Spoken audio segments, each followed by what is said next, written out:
Luc Berry, on avait déjà fait un bateau pour lui pour la Route du Rhum en 2018, un Mach 3, donc sur les plans de Sam Manoir.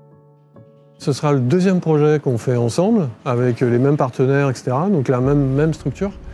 Donc ça, c'est sympa parce que ça permet de travailler dans la continuité. Moi, je vois bien aussi comment il navigue. Luc Berry avait envie de changer de bateau. Et on voyait qu'il y avait beaucoup de concurrence en fait, dans les nouveaux bateaux, etc. Et après avoir navigué sur le Mach 4 et avoir été en confrontation avec les nouvelles carènes de type SCO, et on s'est dit qu'il était intéressant de développer une version 2. C'était le bon moment, le bon timing pour pouvoir développer un tout nouveau bateau, un nouveau concept, une nouvelle carène, une nouvelle ergonomie, etc. pour pouvoir se présenter à la Route du Rhum avec le dernier bateau, quoi. Un peu grâce à Luc, on a lancé le Mach 5.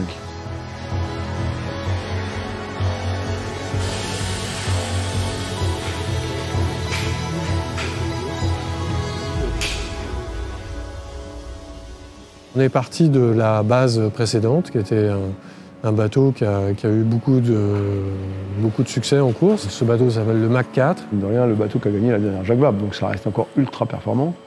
Mais ces bateaux-là, on sentait qu'il y avait mieux à faire. Les rendre plus polyvalents, les rendre plus rapides et plus confortables. Et là, on a le Mach 5, donc la nouvelle itération de ce bateau-là. Le problème des bateaux qui sont ultra puissants et ultra large devant, quand il y a des murs qui sont devant l'étrave, avec une étrave pointue, on arrive à percer le mur avec une étrave ronde. Tant qu'on passe au-dessus, ça va, mais quand c'est un peu trop pentu et que ça bute, là, ça devient un peu emmerdant parce que le bateau a des vitesses irrégulières et il peut même partir en sortie de route si l'arrêt est trop brutal. Donc la première chose, c'était franchir les vagues. Donc l'idée était de spatuler un peu plus le bateau, de manière à augmenter un peu la capacité à franchir les vagues lorsqu'on les rattrape au portant. Donc voilà, l'idée c'est d'être capable de pousser plus fort, plus longtemps. Et il a une super expérience maintenant, donc c'est un échange dans les deux sens, notamment l'ergonomie où Luc a eu une part vachement importante. On aura une position de barre dédiée, où là on voit bien la mer, on voit bien les voiles, etc.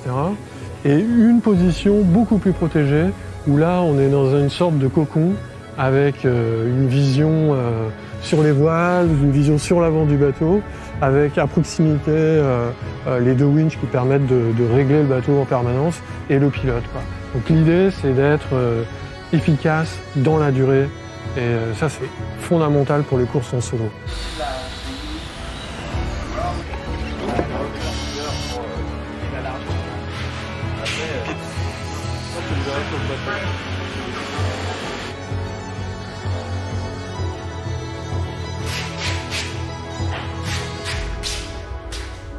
On a aussi été poussé dans les coins de la jauge, le maximum de puissance, parce que c'est là que ça se passe. Là, je pense qu'on a un truc qui est assez cohérent, parce qu'à la fois confortable, hyper puissant, et qui va être capable d'accélérer très fort lorsque les conditions seront engagées, lorsqu'il y aura du vent fort au portant en particulier. C'est la compétition qui fait le juge de paix là-dedans. Et ça, c'est passionnant parce que c'est quantifiable. On fait quelque chose, on risque, on prend un risque, et puis quelques mois ou quelques années après, on se rend compte qu'on a eu raison ou tort. Mais ça, c'est assez gratifiant d'avoir quelque chose où on a du retour. Bon, Luc, lui, il est dans la compétition sur l'eau. Moi, je suis aussi dans la compétition, mais dans l'architecture navale. Et c'est cette même passion de la compétition qui nous anime.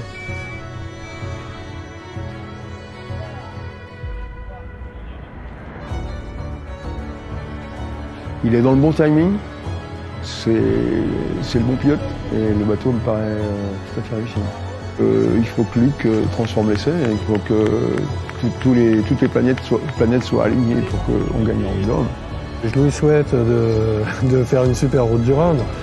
Il aura une belle machine entre les mains, probablement le temps de bien s'entraîner et d'arriver prêt sur la Route du Rhum, quoi. Donc voilà, je lui souhaite le meilleur déjà pour cette année et puis pour la suite.